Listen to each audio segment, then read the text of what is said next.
하나님 말씀 보도록 하겠습니다. 아가서 5장 9절부터 16절까지의 말씀입니다. 아가서 5장 9절부터 16절까지의 말씀, 저와 여러분이 한 절씩 교독하고 마지막 절은 합독하도록 하겠습니다. 아가서 5장 9절부터 16절까지의 말씀입니다. 교독합니다. 여자들 가운데 어여쁜 자야, 너를 사랑하는 자가 남의 사랑하는 자보다 나은 것이 무엇이냐? 너의 사랑하는 자가 남의 사랑하는 자보다 나은 것이 무엇이기에 이같이 우리에게 부탁하는가? 네, 사랑하는 자는 희고도 붉어 많은 사람 가운데에 뛰어나구나. 머리는 숭근 같고 머리털은 고불고불하고 까마귀같이 검구나. 눈은 시냇가의 비둘기 같은데 우유로 씻은 듯하고 아름답게도 박혔구나. 뺨은 향기로운 꽃밭 같고 향기로운 풀 언덕과도 같고 입술은 백합화 같고 모략의 집이 뚝뚝 떨어지는구나. 손은 황옥을 물린 황금 놀이개 같고 몸은 아로새긴 상아에 청옥을 입힌 듯하구나. 다리는 숭근 받침에 세운 화반석 기둥 같고 생김새는 레바논 같으며 백향목처럼 보기 좋고 입은 심이 달콤하니 그 전체가 사랑스럽구나. 예루살렘 딸들아, 이는 내 사랑하는 자요 나의 친구로다. 아멘. 네, 우리 주변에 있는 분들에게 이렇게 한번 인사를 하겠습니다. 당신 때문에 살맛이 납니다. 네, 앞뒤로도 인사 나누시겠습니다. 진짜 살맛이 납니다. 네, 그렇게 살맛이 나는 교회가 되었으면 좋겠습니다. 우리 요새 뭐 인생에 그래 재밌는 일 없다, 뭐 사회 속에도 그래 재밌는 일 없다 이렇게 얘기하셔도 저희는 예배가 제일 재밌으면 됩니다. 예배가 제일 은혜가 있고 재밌으면 여러분 살맛이 납니다. 살맛이 나는 교회가 되시기를 주님의 이름으로 축원합니다. 네, 오늘은 아가서 5장 9절부터 16절까지의 말씀을 가지고 남편 자랑이라는 제목으로 하나님 말씀 증거하도록 하겠습니다. 가끔 영화나 드라마를 보게 되면 아주머니들이 함께 모여서 나누는 대화의 주제들을 보게 됩니다. 그중에 빠지지 않는 주제가 뭐냐면 이게 자식 자랑, 자식이 얼마나 뭘 잘하고 있는지 이거를 반드시 얘기하게 되겠고요. 또 한 가지는 과장을 해서라도 그 당시에는 집에 가서 이 왼수야 라고 얘기하더라도 그 자리에서는 남편 자랑을 하게 되어 있습니다. 물론 이제 가족들에게는 남편 흉을 보는 게 정상적인 반응인데 밖에 나가서 이렇게 약간 경쟁 관계, 예를 들면 동창회라든지 뭐 이런 데 가게 되면 남편 흉 보는 분 거의 없습니다. 다 남편이 대단하고 자랑스럽고 이런 얘기를 많이 합니다. 거기 이면에는 뭐가 있냐면 남편이 얼마나 대단한지를 남들에게 이야기함으로써 자신의 가치를 높이는 거예요. 그러니까 내가 얼마나 좋은 남자랑 결혼했는지, 내가 얼마나 사랑받고 있는지, 내가 얼마나 남편에게 귀함의 여김을 받고 있는지를 이야기함으로써 그 무리 가운데에서 자신이 가지고 있는 위치와 위신이 체면이 깎이지 않도록 칭찬하는 겁니다. 예, 그래 이제 가족들한테 왜 그게 안 되냐 다 알거든요. 이미 내용을 다 알기 때문에 그래도 뭐 칭찬하고 과장하기보다는 흉을 보거나 이게 함으로써 오히려 상대방이 그 남편을 더 깎아내지 못하게 이렇게 합니다. 그래서 무슨 얘기하냐면 그래도 이렇게 죽은 신랑보다는 있는 신랑이 낫다고 이제 그렇게 얘기하시는 분들도 많이 계십니다. 이렇듯 우리는 어떤 관계 속에서 내 주변에 있는 사람이 어떤가 그것을 이야기하면서 거기와 연관되어 있는 나의 모습이 조금 더 이전보다 다른 사람보다 더 나은 모습이라고 하는 걸 얘기하는 것을 우린 즐기고 또 그것 자체가 우리에게 큰 만족을 줍니다. 그래서 우리나라도 그렇죠. 뭐 이렇게 법에 걸리거나 뭐 싸움 붙으면 너 내가 누군지 알아, 뭐 우리 아빠가 누군지 알아 이러면서 자기가 가지고 있는 모든 관계성을 다 얘기합니다. 특별히 이게 부산, 경남권 가시면 이제 거기 가보신 분들 거의 없겠지만 가시면 일단 남자 둘이 이렇게 시비가 붙으면 너 어느 동네 사냐 이거부터 시작해가지고 너 누구 형님 알아? 누구 형님 알아? 밤새도록 누구 형님 알아? 누구 형님 알아? 겹치는 형님 있으면 싸우지 않고 화해하는 게 또 그 경상도 문화이기도 합니다. 그래서 계속 찾는 거예요. 사돈의 팔촌까지 어느 형님 아느냐. 그래서 누군가를 안다라는 게 그 사람이 가지고 있는 뒷배가 되어서 자기가 지금 이 순간에 무엇을 말하고 행동하는 것을 정당화할 수 있는 이런 일들을 이 세상에 나타내더라는 거예요. 오늘 여기 보시면 오늘 여러분 읽으신 본문의 9절은 합창입니다. 합창. 다 같이 여럿이 부르는 그 합창 부분이고 10절부터 16절까지는 신부의 노래입니다. 신부의 노래인데 이제 이 위의 장면이 뭐냐면 여러분 다 기억나시겠지만 이 솔로몬과 술람미가 합방을 했고 그 합방하는 관계 속에서 깊은 사랑의 연결을 나누었어요. 근데 또 보니까 이 솔로몬이 없어져 버린 거예요. 그래갖고 없어진 솔로몬을 또 찾으러 다니려고 이제 술람미가 나와가지고 헤매는 장면이 나오게 됩니다. 그런데 헤매면서 뭐라고 부탁하냐면 내 사랑하는 자를 만나거든. 내가 병이 났다. 너 너무 사랑해서 병이 났으니까 좀 나 좀 찾아줘. 나를 만나줘라고 하는 그 부탁으로 지난 시간에 이제 노래가 끝났어요. 이제 합창으로 이 여자들이 술람미에게 뭐라고 묻냐면 이렇게 묻는 거예요. 야, 도대체 네가 그렇게 사랑하는 사람이 남이 사랑하는 남자들보다 뭐가 그렇게 좋길래 그렇게 쫓아다니고 그렇게 자랑하고 이렇게 부탁하면서 우리에게까지 이렇게 부탁을 해서 이 사람을 찾기를 원하니? 라고 얘기하면서 무엇을 얘기하는 건 두 가지예요. 하나는 야, 너 버리고 간 남편인데 뭐 되겠어? 뭐 이런 의미도 있겠지만, 두 번째는 자랑 좀 해봐. 우리가 납득할 수 있도록. 우리가 그 남편을 찾는 일에 동참하고 남편과 맺어지는 일에 우리가 더 협력할 수 있도록 그 남편 자랑 좀 해봐. 이 얘기하는 거예요. 그러니까 지금 술람미가 10절부터 16절까지 자랑을 하는데, 그 자랑을 보시면, 자 보세요. 처음에는 이제 그 사람의 피부가 어떤지를 이야기하고 전체적인 이미지가 어떤지 얘기하고, 그 다음에는 이제 머리, 그죠? 머리카락, 눈, 뺨, 손, 몸, 다리, 그리고 생김새, 그리고 입 여기까지를 쭉 훑어 내려오면서 남자의 몸에 대한 자랑을 하는 거예요. 예.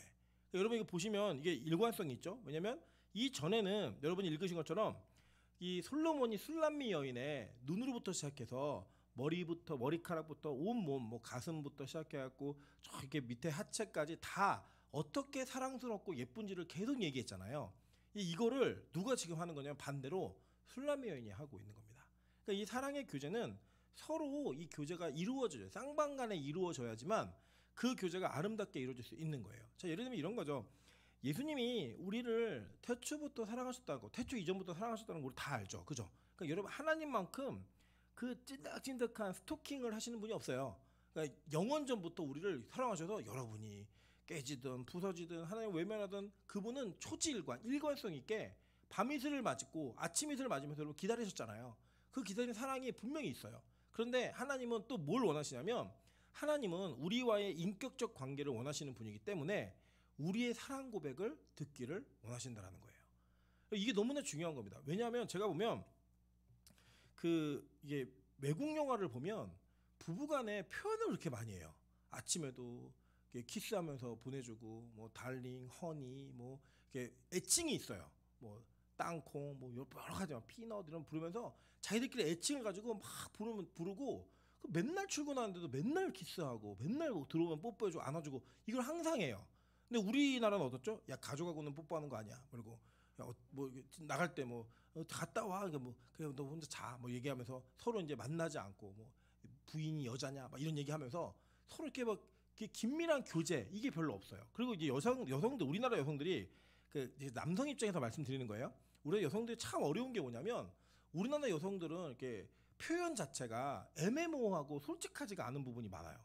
그러다 보니까 남자들이 여성을 공부해서 알아도 실제 그 상황이 되면은 너무 힘든 거예요.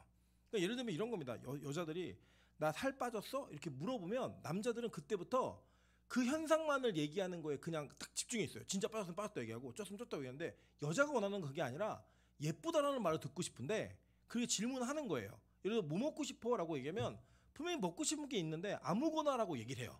그런데 그 아무거나를 맞추기 위한 20개를 해야지만 남자는 성공하는 연애를 하는 거예요.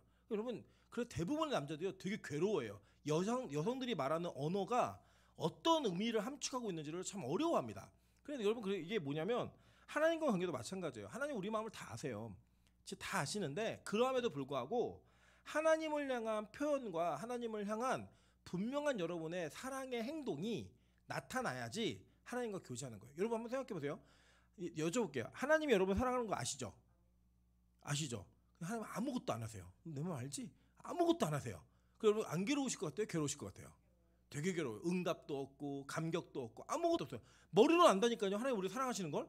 근데 그 하나님이 우리와 함께 하시면서 우리를 사랑하시는 현상적인 일들을 보여주실 때 우리가 그 사랑을 아주 깊게 느끼고 그 사랑을 뜨겁게 느끼는 거 아닙니까? 그리고 눈물도 흘러야 되고 감격도 있어야 되고, 때로는 말씀을 통해 막 내가 가지고 있는 상황을 그대로 막 말씀하시는 그 하나님을 경험할 때 막 기쁨이 있는 거잖아요. 그런 것처럼 똑같이 마찬가지입니다. 여러분도 하나님과의 관계 속에 하나님을 향한 온전한 고백들이 나타나야 합니다.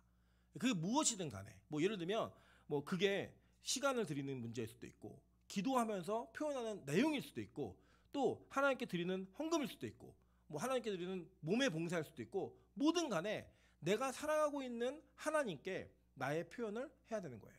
우리 술람미 여인이 그래서 그 행동의 근거로 이 남편이 가지고 있는 장점 자랑하는 시간이 있는 거. 지금 남편 자랑해봐 이거예요. 이 지금 화창한 연인들이 네 남편 자랑해봐. 도대체 얼마나 그 남편이 대단하길래 우리한테 이렇게 부탁해가지고 그 남편을 이렇게 쫓아다니니 이게 물으니까 여자가 그래 지금부터 내가 자랑해줄게 이렇게 하는 거예요. 한번 볼게요. 10절입니다. 내 사랑하는 자는 희고 붉고 많은 사람 가운데 뛰어나구나라고 이야기합니다. 자 실제로 이 붉고 뭐 희다 뭐 이렇게 얘기하는 이게 뭐냐면 자 우리 에레미야 애가 4장 7절 한번 보겠습니다. 에레미야 애가 4장 7절. 에레미야 애가 4장 7절입니다. 애라고 치면 돼. 애, 애. 4장 7절. 자 읽겠습니다. 시작. 존귀한 자들의 몸이 눈보다 깨끗하고 젖보다 희며 산호들보다 붉어 그들의 윤택함이 같아서 빛낸 청옥 같더니 라고 얘기합니다. 자 여기 보면은 이 이스라엘 문화 자체가 태양빛이 굉장히 센 지역이에요. 그리고 그 당시에 이제 예전에는 뭐 그늘을 많이 만들고 뭐 이렇게 뭐 피부를 보호하고 이런 게 별로 없었잖아요. 그래서 이곳에서는 피부가 희다라고 하는 것이 굉장히 큰 매력 포인트입니다. 그러니까 여러분 제가 예전에 말씀드렸지만 북한은 배 나온 게 엄청 큰 매력 포인트라는 거 아시죠?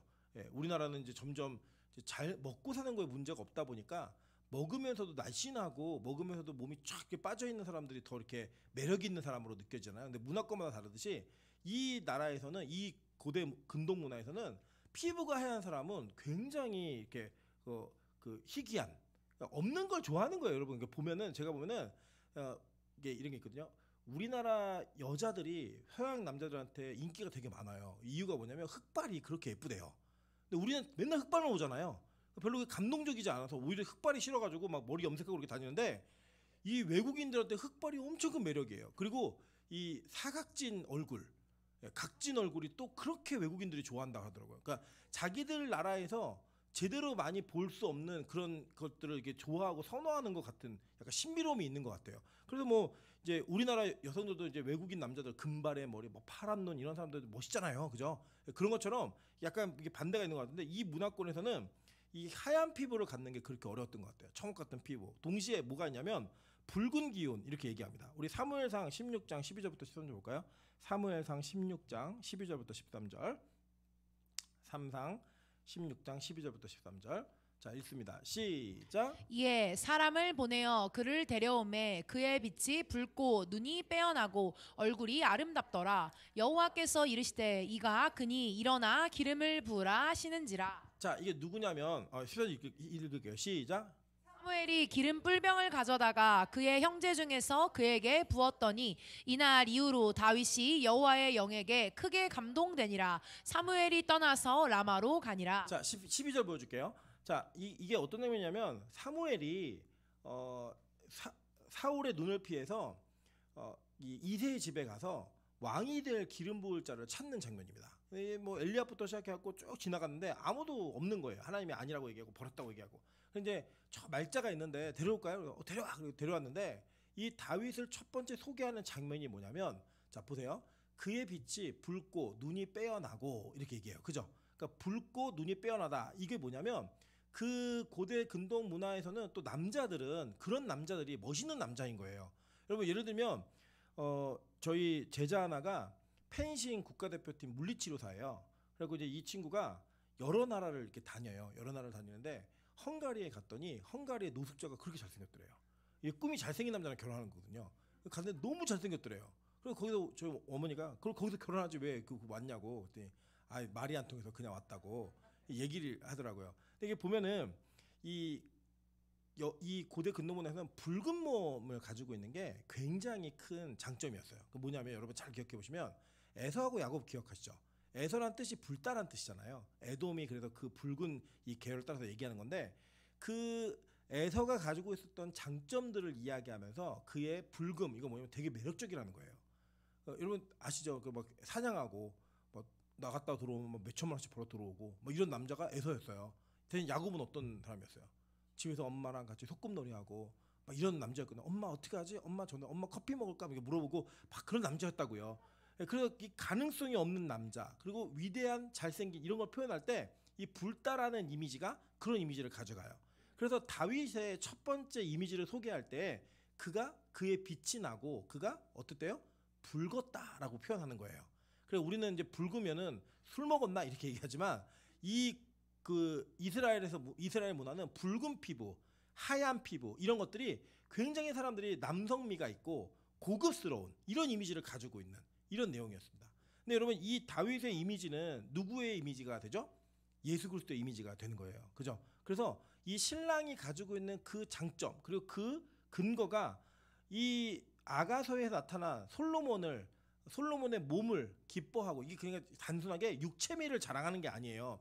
와, 이 사람 몸이 너무 잘생겼다. 몸이 너무 예쁘다. 이걸 얘기하는 게 아니라 그가 가지고 있는 위엄과 그 가지고 있는 어떤 특징들이 이후에 나타나게 될 구속사적 사역에 어떠한 역할을 하고 있는가 이거를 얘기해 주는 겁니다. 그래서 의도적으로 솔로몬은 누구의 아들이에요?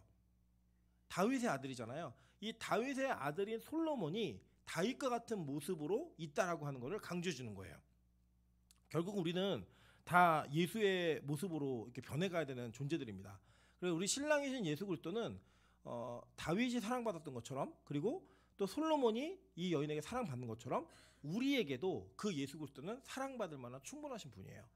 그걸 이제 노래하고 얘기로 막 하는 거예요. 그리고 우리가 막 찬양하는 거, 기도하는 거, 말씀을 들으면서 그 말씀 가운데 은혜를 누리고 그 예수님을 사모하는 이 모든 게 다 그 영역 속에 있는 겁니다. 그러니까 결국에는 이 술람미가 솔로몬을 사랑했던 것처럼 우리가 예수 그리스도를 사랑하는 고백으로 이런 구절들을 사용해서 쓸 수 있는 거죠. 이 예표기 때문에. 그래서 이런 내용들이 기록되어 있다는 거예요. 계속 볼까요? 그 뒤에 보면은 머리는 순금 같고 머리털은 꼬불꼬불하고 까마귀 같이 검구나라고 얘기합니다. 이 머리털 이거 이제 엄청 중요한 거예요. 우리 레위기 21장 5절 한번 볼게요. 레위기 21장 5절. 자, 레위기 21장 5절 읽겠습니다. 시작. 제사장들은 머리털을 깎아 대머리 같게 하지 말며 자기의 수염 양쪽을 깎지 말며 살을 베지 말고. 네, 이건 이제 여담인데 저는 이제 동양인들은 대머리가 저렇게 안 어울려요. 예, 원빈도 대머리 해보니까 못생겼더라고요. 별로 이상한데 서양 분들은 이렇게 머리를 대머리를 해도 멋있는 분들이 많아요. 마이클 조던은 오히려 머리가 있으니까 더 못생겼어요.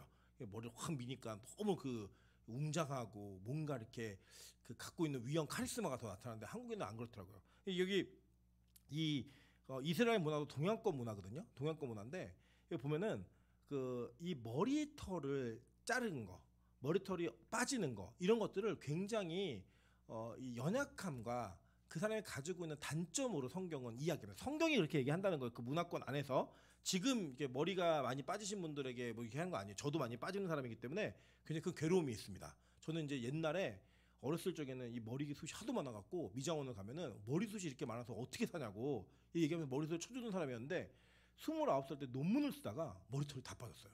그리고 막 허옇게 보일 정도로 빠져갖고 하나님 벌써 이러시면 안 됩니다. 장가간 이후에 하시죠. 그래갖고 기도를 막 붙들고 했더니 머리털이 나고 시작했고요. 하늘문에 지금 돌아가셨는데 어떤 권사님 계시냐면 여자분이신데 머리가 다 빠지셔서 대머리셔고 가발을 쓰신 분이 계세요.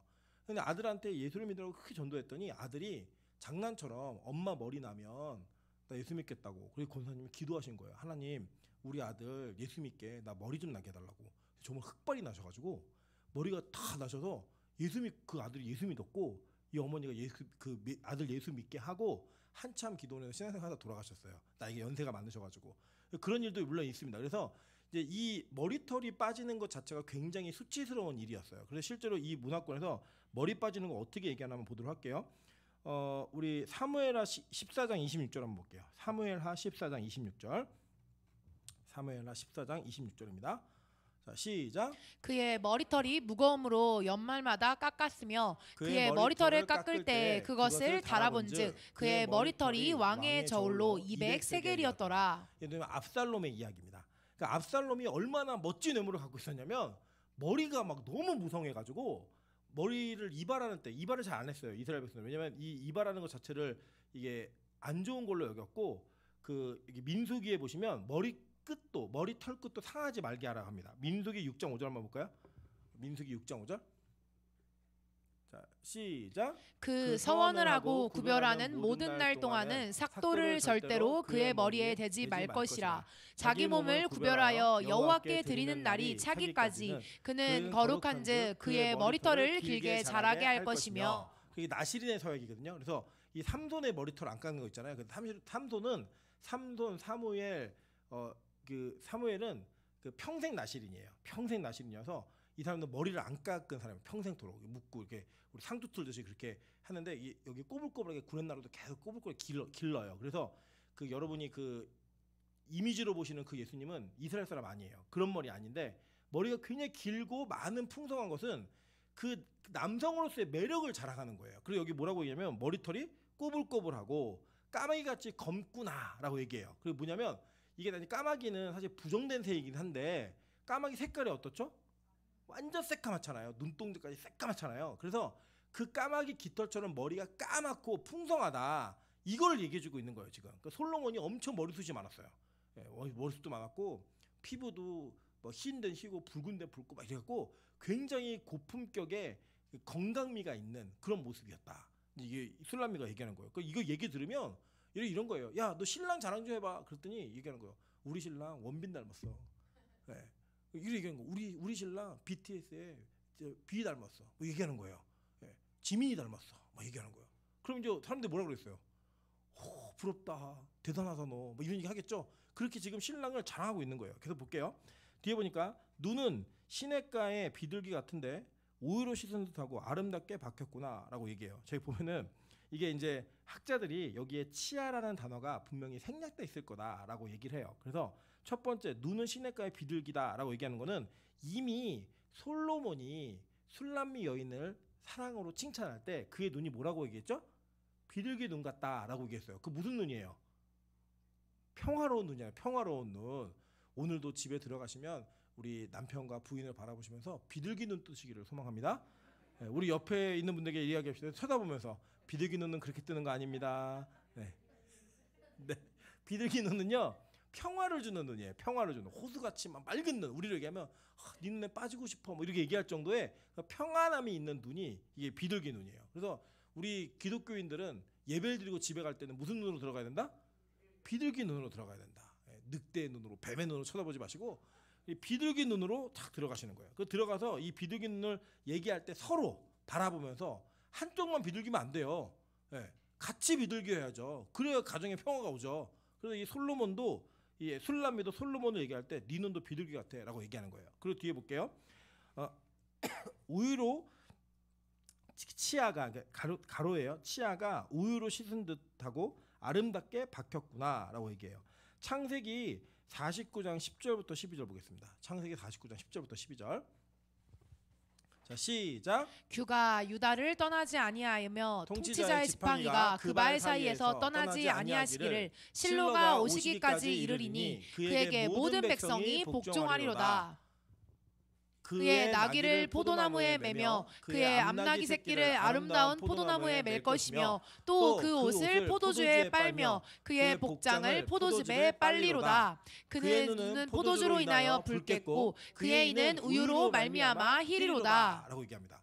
실제로 이제 고대 사람들은 이 치아가 빨리 손상이 됐어요. 누렇게 색깔이 변색되는 것도 빨랐고 그래서 지금도 그때도 이렇게 하얀 이는 굉장히 매력적이죠. 치아 미백도 하고 우리가 그렇게 하잖아요. 근데 이게 어떤 내용을 얘기하는 거냐면 우유를 하도 많이 먹어가지고 우유로 인해서 이가 흰 거예요. 물론 진짜 그렇게 되진 않아요. 실제로는. 그러나 그 정도로 이 풍성함과 어떤 이 우리 왜 그러잖아요. 우유로 목욕하는 여자 있잖아요. 여성분들 피부 좋아지라고 그런 것처럼 어떤 상징적인 표현을 하는데 하나님이 유다 지파에게 주신 축복이 지금 솔로몬에게 이루어지는 거예요. 솔로몬이 누구 지파예요? 유다 지파잖아요. 다윗의 아들이니까 이 유다 지파로서 누리는 축복이 제 솔로몬에게 그대로 있다는 거예요. 이 모습을 지금 술람미가 보고 그대로 이게 예뻐해주고 칭찬해주는 얘기를 하는데 그 내용이 하나님이 원래 계획해 놓으신 그 내용과 맞아 들어가는 거예요. 그걸 그대로 얘기해 주는 겁니다. 그래서 볼게요. 13절입니다. 시작.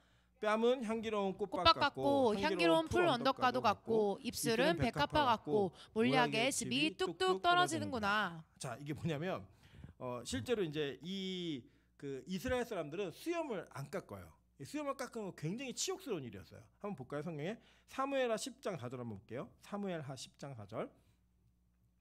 자, 시작. 예, 한운이 다윗의 신하들을 잡아 그들의 수염 절반을 깎고 그들의 의복의 중동 볼기까지 자르고 돌려보내매. 이게 뭐냐면 그 모압의 왕이 다윗의 신하들을 모욕하는 장면이에요. 근데 거기서 뭐라면 수염을 절반만 깎아요. 굉장히 치욕스러워요. 그래서 다윗이 어떻게 하냐면 야 니들 수염 다 자랄 때까지 성으로 들어오지 마. 밖에서 수염 다 기르고 다시 들어와. 이 얘기할 정도로 이 수염 깎는 일을 잘 안 했습니다. 레위기 19장 27절도 한번 볼게요. 레위기 19장 27절. 자, 시작. 머리카락을 둥글게 깎지 말며 수염 끝을 손상하지 말며. 수염을 이렇게 기르면 이렇게 수염이 이렇게 길러오잖아요. 남자들은 이 끝을 이렇게 둥글게 깎지 말고 머리 여기도 마찬가지고 수염 끝을 손상하지 말래요. 수염이 있는 그대로 그냥 쭉 기르는 게 그 당시에 이게 문화였어요. 그래서 이제 이 수염을 자른다 이런 거는 굉장히 치욕스러운 일이었다라고 성경은 얘기합니다. 그러다 보면은 뭘 얘기하냐면 지금 뺨이 뭐냐 구렛나루부터 시작해갖고 저는 개인적으로 이렇게 수염이 잘 많이 안 나요. 그 수염이 나면은 약간 이방 스타일로 나요. 막 여기만 조금 이렇게 듬성듬성 나가지고 수염이 별로 멋이 없어요. 저는 누구 수염이 이렇게 멋있냐면 박찬호 수염이 그렇게 멋있어요. 기억나시죠? 이렇게 이어졌고 이렇게 싹 이어지는 수염 있잖아요. 이렇게. 저는 그 수염이 해갖고 솔직히 너무 창피한 고백이 아니지만 발모제를 발랐던 적이 있어요. 수염 나라고 이런데 안 나더라고요. 근데 저는 그 이쪽에 수염이 잘 안 나요.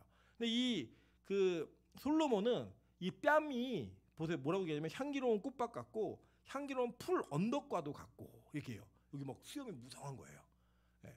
지금 제 수염을 좋아하는 사람은 찬이밖에 없어요. 찬이는 아빠 수염 그러면서 계속 만져요. 막 볼에다 긁어주면 막 그렇게 좋다고 웃어요. 찬은 너무 싫어하고 이 수염을 가지고 여자들은 이제 수염이 없잖아요. 수염이 없어가지고 여성분들은 이제 남성들의 수염이 많은 걸 좋아하는 분도 계시고 또 싫어하는 분도 계시지만 이 당시의 문화는 수염이 많은 사람은 지금으로 뭐라 그럴까요? 키 큰 사람 이 정도 개념인 거예요. 키 뭐 190 너무 큰가요? 부담스러운가요? 185 뭐 이 정도 되는 그 정도의 어떤 피지컬을 가지고 있는 그것과 거의 대등한 게 수염이었어요. 네. 그 막 이게 수염이 어떠냐? 향기로운 꽃밭 같고 향기로운 풀 언덕 같고 입술은 또 뭐예요? 백합화 같고 이게 뭐죠? 이게 그 수선화라 그랬죠? 빨간색. 예, 이스라엘의 백합은 여러분이 아는 하얀 그런 꽃이 아닙니다. 예, 예수님이 들의 백합화를 보라 길쌈도 아니하고 막 하잖아요. 그거 얘기할 때 그 백합은 빨간 자줏빛 백합화예요. 그래서 그 자줏빛 옷은 왕들이 입는 옷이었고 귀족들만 입는 색깔이었기 때문에 그걸 이게 이게 봐라 쟤네들은 길쌈도 안 하고 노력도 안 하는데 저렇게 하나님 입히지 않느냐 걱정하지 마 이 얘기하면서 그 예를 들었을 때 그 꽃이 이거예요. 그러니까 입술이 어떻다는 거예요?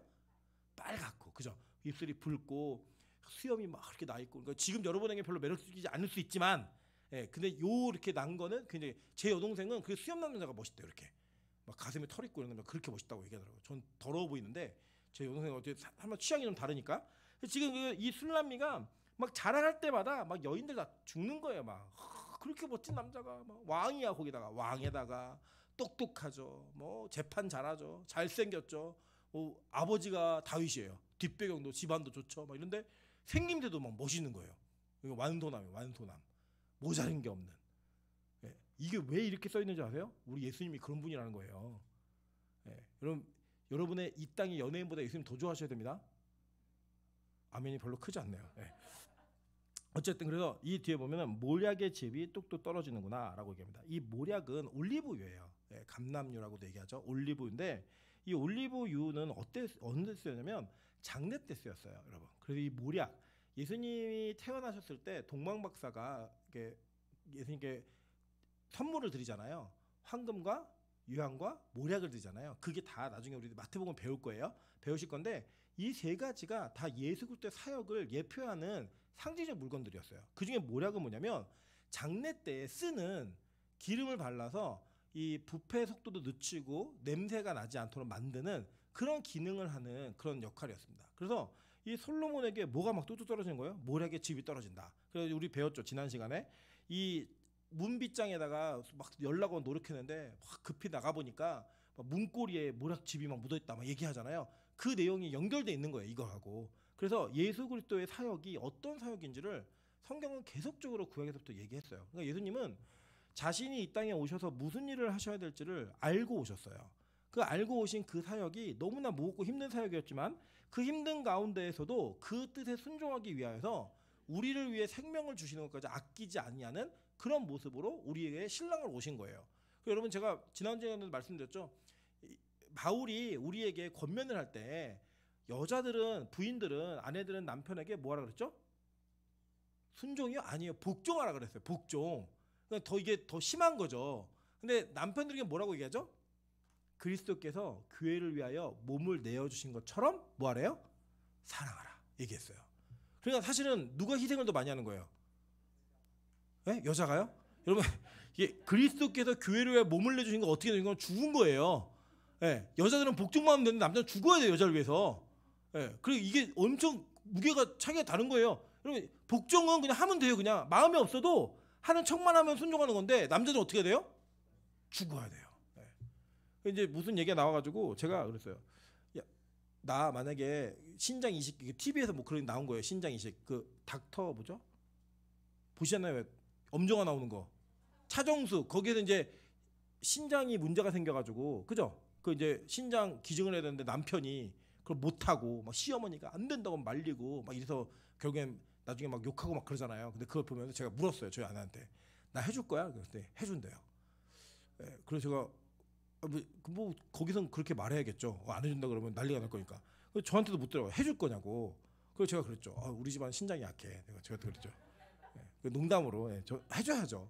저는 누군가 남자는 적어도 이런 건 있어야 될 것 같아요. 예수 믿는 남자는요. 어떤 여자에게 사랑한다라는 말을 할 때 목숨 걸 수 있었으면 좋겠어요. 나 이 여자에서 죽어도 좋다.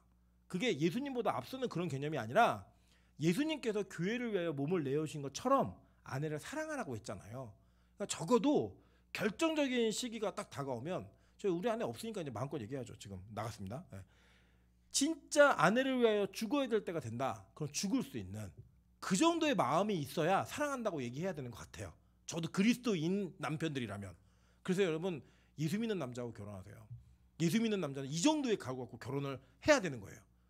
우리 오늘 장로님들은 집에 가셔서 얘기하시기 바랍니다. 여보 결정적인 순간이면 내가 당신을 죽을게. 이게 딱 해줄 수 있어야 돼요. 두 분 다 외면하시는군요. 예, 힘드실 거예요. 예. 신혼 처음은 모르겠지만 지금은 힘드실 수도 있지만 꼭 그렇게 되시기를 소망합니다. 이걸 얘기를 하면서 예수 그리스도가 우리에게 오시는 신랑의 역할이 모략의 집을 통하여 어떤 사역이 있을지 십자가의 죽으심과 부활하심 이 두 가지를 다 이야기하는 예언으로 계속 우리에게 주어지고 있는 거예요. 그래서 저는 남자 여자가 사랑을 할 때 적어도 이 정도 각오가 있어야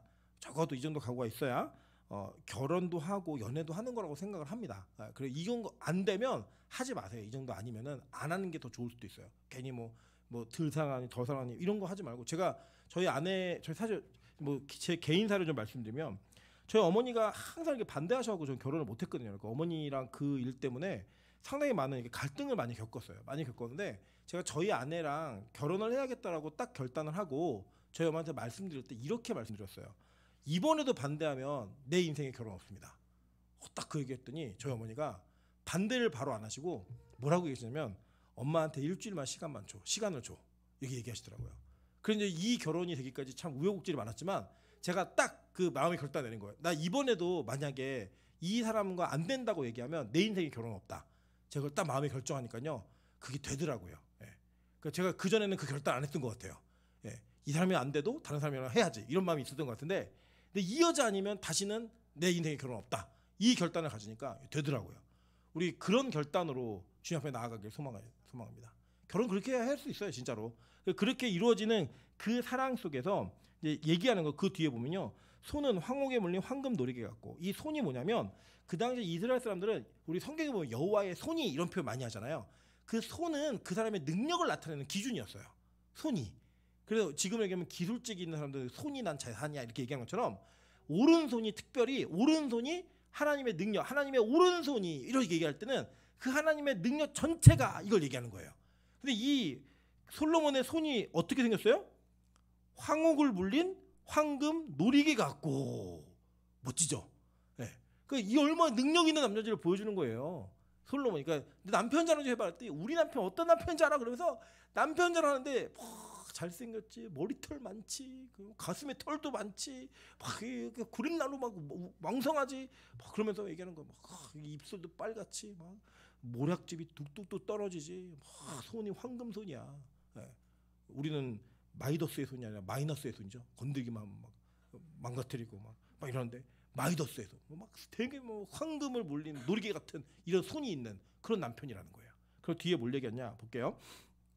여기 보면 몸은 아로 새긴 상아에 청옥을 입힌 듯 하구나 이렇게 얘기해요. 이 장면이 이제 여기서 저는 이제 이게 성적인 표현을 하는 부분이에요. 사실 이게 뭐냐면 남성의 성기를 상징하는 부분입니다. 그 보면 코끼리 상아 아시죠? 코끼리 상아. 코끼리 상아는 코끼리가 이렇게 있으면 이렇게 툭 튀어나와서 앞으로 돌출돼 있잖아요. 그래서 이 상아 때문에 코끼리가 많이 죽잖아요.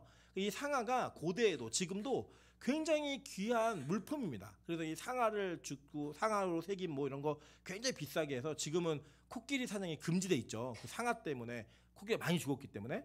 이 상아를 얘기한 거면 몸으로부터 이렇게 돌출되어진 부분이에요. 근데 이 상아에 청옥을 입힌 듯 하구나 이렇게 얘기하는 거예요. 그러니까 이게 뭐냐면 이 술람미 여인이 지금 그러니까 솔로몬도 성적인 연합의 부분에 있어서 이 여성의 성적 심벌이 되는 부분들을 엄청 칭찬하고 이렇게 예쁘게 이게 표현해 줬잖아요. 마찬가지로 이 여인도 솔로몬이 가지고 있는 성적인 심벌을 굉장히 칭찬해 주고 예쁘게 표현해 주는 거예요. 근데 이제 우리나라가 가지고 있는 특성 중에 하나가 이런 아름다운 부부간의 성적인 관계를 굉장히 부끄러운 걸로 만들어 놨어요. 그래갖고 꼭 이게 불을 끄고 뭐 이렇게 해야지만 되고 뭐 말하면 안 되고 뭐 특정한 어떤 자신들이 좋아하는 성적 취향들을 말할 수 없게 만들고 이래가지고 굉장히 막 불만족이 있는 부분들도 많고 표현을 안 하는 게 그냥 자연스러워진 그런 문화가 좀 있는 것 같아요. 근데 지금 이 솔로몬하고 술람미 보시면 얼마나 야한지 아시겠죠?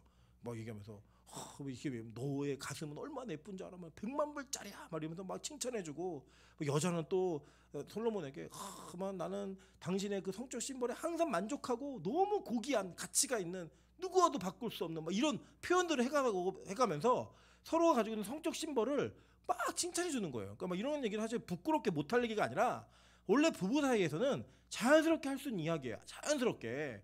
근데 이 얘기들을 이제 우리가 너무 이 성이라는 문화 자체를 잘못 다루는 곳에서부터 배우다 보니까 정상적인 성까지도 이게 잘못 부끄러운 일을 하는 것처럼 이게 느낀다는 거예요. 여러분 실제로요. 요 근래에 보면 많은 유튜브 프로그램이나 이 공중파에서도 이런 성적인 문제들이나 이런 해결 방식, 취향들 이런 것들을 자연스럽게 얘기를 해요. 너무 대담하게. 어르신들 그런 거 찾아보면 되게 깜짝깜짝 놀라실 정도예요. 진짜로. 그런데 그렇게 표현하는 것들이 이제는 일상화돼 있어요. 대중화돼 있어요. 완전히. 왜냐면 유튜브 방송은 심의가 없습니다. 심의가. 그리고 예전에 아시죠? 뭐 박진영이 비닐바지 입고 나왔다고 막 심의에 걸린다고 그 막 난리가 나고 막 이랬었잖아요. 근데 지금은 어때요? 지금은 뭐 입었는지 벗었는지 모를 정도 옷을 입고 나와도 막 춤추고 막 다 하잖아요.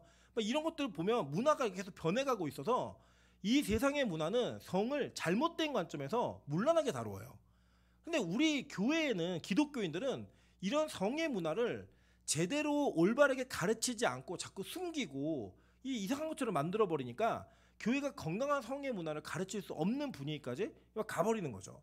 여러분 실제로 제가 청년들 오랫동안 사역하다 보면요. 청년들 안에 가지고 있는 성적인 욕구와 취향의 문제들로 고민하는 데 되게 많아요. 되게 많은데 문제는 뭐냐? 물어보고 이야기할 수 있는 대상이 없는 거예요. 부모에게도 못 물어보고 형제에게도 잘 안 되는 거예요.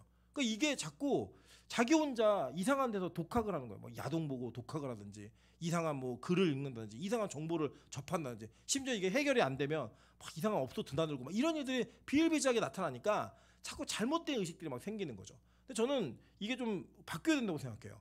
우리 권사님들 세대는 못하셨지만 지금 우리 청년들 세대는 나중에 부모가 되면 자기의 자녀들에게 정말로 하나님이 주신 성이 얼마나 고귀하고 가치 있고 자연스럽고 아름다운 것인지를 가르칠 수 있는 그런 성적에 대한 지식이 있어야 돼요. 내용도 정확히 알아야 되고 분명하게 전달할 수 있는 성경적 개념도 있어야 되고요. 그걸 통해서 아이들에게 교육하는 것을 포기하면 안 됩니다. 세상은 그걸 자연스럽게 한다니까요. 제가 제 여동생이 고등학교 다닐 때 고등학교에 조금 진보적인 가정 선생님이었나 봐요. 여자 선생님. 여고를 다녔는데 여고를 다닐 때 저희 동생이 수업 받는 그 성교육 시간에 뭘 가르쳤냐면 콘돔을 착용하는 법을 가르쳤어요. 고등학생 여자애들한테. 여기 맞다 생각하세요? 이게 맞다고 생각하시냐고요. 고등학교 여자아이들한테 콘돔을 착용하는 법을 가르친다는 건 뭐예요? 너희들 성적인 관계를 맺더라도 피임기를 착용하고 하라는 거 아니에요. 여러분, 저는 성을 교육하는 거는 동의할 수 있지만 고등학교 여자아이들한테 피임기구를 사용하는 걸 가르치는 건 저는 동의할 수 없어요. 그 아이들에게 그 할 때 조심하라는 거 아니에요. 그거를 잘 지키고 아름답게 보호해서 진짜로 사랑하는 남편과 아내 사람하고 나누라고 가르쳐주는 건 할 수 있죠. 그걸 자연스럽게 해야죠. 근데 세상의 교육은 그렇다니까요. 근데 교회가 안 가르쳐주니까 세상에서 교육받은 아이들이 그게 맞는 줄 아는 거예요. 그게 자연스러운 건 줄 아는 거예요. TV도 다 틀어보세요. 요새 다 그런 내용들로 가득 차 있잖아요. 여러분, 그래서요, 우리 이게 지금 이 대화는 부부간의 관계에서 나눠진 대화예요. 그리고 이전에 이 솔로몬과 술람미는 분명히 부부가 되기 전에도 그런 관계가 있었지만 이 두 사람은 분명히 자신들이 부부가 될 거라고 하는 확신 속에서 이 일들이 이루어졌던 거예요. 문화적으로 다른 부분이 분명히 있어요. 그러나 저와 여러분이 이거를 어디까지 다뤄야 된다 구체적으로 얘기하는 건 조금 더 설교 시간이 아닌 다른 접근이 필요하지만 중요한 건 교회가 또 하나님의 말씀을 믿는 자들이 이런 부분들을 간과하고 그냥 지나가면 안 돼요. 가르쳐야 합니다. 분명히 배워야 하고요. 그래야지만 교회가 건강한 그런 가정과 건강한 성을 지키고 보호할 수 있다는 거예요. 그 저도 참 아쉬운 게 저희 어머님은 사역자셨고 저희 아버지도 장로님이셨는데 저도 집에서 이런 교육을 한 번도 받아본 적이 없어요. 이런 것들을 혼자 고민하고 공부하고 헤맸던 시간도 참 많은 거죠. 실수했던 시간도 많고 정말 많은 거예요. 근데 이런 것들이 제대로만 가르쳐줄 수 있다면 저는 너무 좋은 일이라고 생각합니다. 그래서 이 술람미는 이 성적인 심벌에 대해서도 멋지게 표현해 주는 거예요. 상아 같고 거기 청옥을 두른 이런 그 생김새가 있다. 입힌 듯하구나. 이런 거 얘기합니다. 그러니까 이게 뭐냐면 남편과의 성적 연합이 얼마나 희열과 기쁨을 주었는가를 얘기해 주는 거예요. 그리고 여러분, 만족할 만한 성생활을 하셔야 돼요. 부부 사이에서는. 정말 그 만족이 기쁘고 즐겁고 행복할 정도에. 그래서 막 이거를 뭐 공개적으로 자랑할 수는 없지만 누군가가 그런 뉘앙스의 질문을 한다면 남편에게 만족하고 있느냐, 그 만족 속에 이 만족도도 분명히 들어가야 돼요. 그리고 이게 정말 중요한 가치입니다. 이걸 얘기하는 거예요 지금. 자, 그러면서 얘기합니다. 15절 볼게요. 다리는 순금 받침에 세운 화반석 기둥 같고 생김새는 레바논 같으며 백향목처럼 보기 좋고. 그러니까 레바논의 백향목은 뭐 대구 사과 이런 형태로 그 특산물을 얘기하는 아주 좋은 그 내용이었어요. 그래서 이 솔로몬 전체 분위기 다시 한번 얘기해 주는 거예요. 백향목처럼 아름답고 다리도 길고 막 얘기하는 거예요. 성전 기둥 같고 화받침, 이게 성전 기둥에 받침이 있거든요. 그걸 얘기해 주는 겁니다. 그러면서 16절 볼게요. 다 같이 있습니다. 시작. 예루살렘 딸들아, 이는 내 사랑하는 자요 나의 친구로다. 네, 뭐냐면 얘기하는 거예요. 남편 자랑 받지, 들어봤지? 이 사람이 내 남편이야. 이걸 얘기하는 거예요. 그랬더니요, 오늘 본문 아닌데 6장 1절 보시면 뭐라고 하냐면 여자들 가운데서 어여쁜 자야. 이게 합창이에요. 또 여자들 가운데서 어여쁜 자야, 내 사랑하는 자가 어디로 갔는가, 내 사랑하는 자가 어디로 돌아갔는가, 우리가 너와 함께 찾으리라. 자랑을 막 해놓으니까 그 자랑을 듣고 대박이다, 네 남편 진짜 짱인데? 야, 우리 같이 한번 찾아보자. 완전 분위기가 바뀌는 거예요. 너 얼마나 그 남편 대단한데 그렇게 찾아다니니? 그렇게 병났다고 얘기하고 우리 뭐 찾자 그러니? 그래도 이 여자가 남편 자랑 막 하는 거예요. 내 남편 이런 사람이야 막 얘기했더니 같이 찾아보자. 야, 우리 그런 남편 놓치면 안 돼. 얘기하는 거예요. 이렇게 막 찾아다니는 거예요. 이게 누구의 모습이냐면 예수를 신랑 삼은 교회의 모습이어야 된다는 거예요. 여러분, 저는요, 우리가 남편 자랑 좀 잘하는 성도였으면 좋겠습니다. 여러분, 예수님이 어떤 분이시고 그분이 여러분에게 어떤 분이신지를 자랑할 때 여러분의 자랑을 듣고 세상이 그 자랑에 동참할 수 있어야 돼요. 야, 그 정도로 예수님이 좋아? 그 정도로 예수님이 멋진 분이야? 그 정도로 예수님이 대단한 분이야? 그럼 나도 한번 그 예수님 찾아볼래. 같이 가보자. 이 얘기가 나와야 되는 거예요. 근데 야, 네가 믿는 예수면 난 안 믿을래. 야, 네가 믿는 예수님이라면 야, 그거 별 볼일 없는 거 아니야? 이런 이야기를 듣고 있는 우리 참 못된 신부들이에요. 우리가. 우리의 신랑을 자랑하러 가면 자랑할 시간을 줘도 자랑할 수 없는. 그래서 여러분, 신랑을 만나 간증이 있으셔야 돼요. 예를 들면 우리 이렇잖아요. 예를 들어 제가 보면요, 우리 권사님들 장로님들에게 우리 그 서로 상대방을 어떻게 만나셨냐고 이렇게 여쭤보잖아요. 그럼 그 이야기를 할 때 제가 느끼는 게 뭐냐면요, 그 대화 속에 행복함이 있어요. 무슨 행복함이냐면 처음에 그 만났을 때 그 기쁨이 다시 회상되어지는 거죠. 제가 아직도 잊혀지지 않는 거, 우리 저기 박매영 권사님에게 우리 장로님 어떻게 만났냐고 여쭤봤더니 우리 박매영 권사님이 서울에서 광주까지 주말에 빠지지 않고 매주 내려왔던 이걸 막 얘기하시는데 그 안에 사랑받는 여자로서의 자부심이 보였어요. 네. 그래서 얼마나 그 아름다우셨으면 장로님이 그 주말에 매주 빠지지 않고 3년 내려가셨나요? 아니 1년이에요?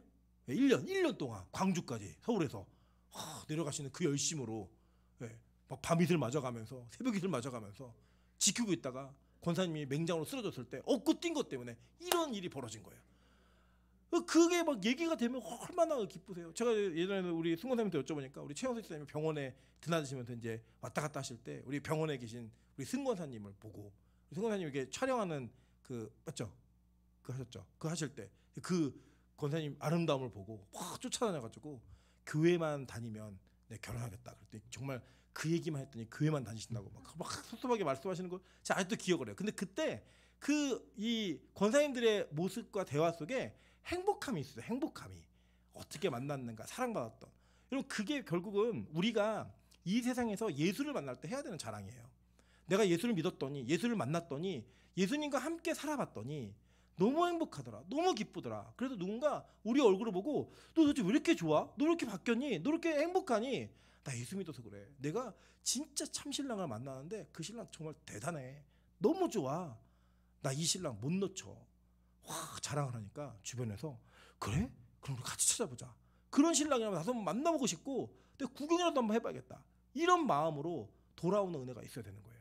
여러분 오늘 우리 권사님들에게 숙제를 하나 내드립니다. 우리 권사님들 집에 가셔가지고 남편을 보시고 남편을 얼마나 남편이 아름답고 멋진 분인지를 자랑하는 그 칭찬을 꼭 하세요. 네. 하시는 거 뭐 만들어도 가세요. 이렇게 뭐 적어서라도 오늘 예표를 삼아서 눈은 어떻고 막 눈은 세비 눈이 그렇게 쓰지 마시고 당신 눈은 너무 인자함이 있고 막 쓰시는 거예요. 쓰셔서 막 칭찬해 주시는 거예요. 칭찬하고 그리고 난 다음에 여러분이 그렇게 남편, 눈에 주신 하나님 눈에 보이는 남편을 칭찬하게 하셨듯이 여러분 예수님 자랑하는 리스트를 한번 만들어 보세요. 누군가 여러분에게 예수님이 어떤 분이야? 너는 어떤 예수님을 믿니? 라고 얘기할 때 내가 믿는 이 예수님 이런 분이야. 그 자랑을 꼭 할 수 있었으면 좋겠어요. 제가 저희 동기들을 만날 때마다 그러거든요. 나 진짜 행복하게 목회하고 있어. 나 진짜 행복해. 그래도 저를 되게 부러워해요. 왜냐면 본인들은 안 행복한 거죠. 그죠? 이렇게 좋은 예수님을 자랑하고 이렇게 좋은 예수님과 함께하며 예수님을 알아가고 있는데 왜 안 행복한지 전 잘 모르겠어요. 전 이게 너무 행복해요. 네. 여러분 이 행복이 우리 주변에 전달될 수 있도록 진짜 남편 자랑 잘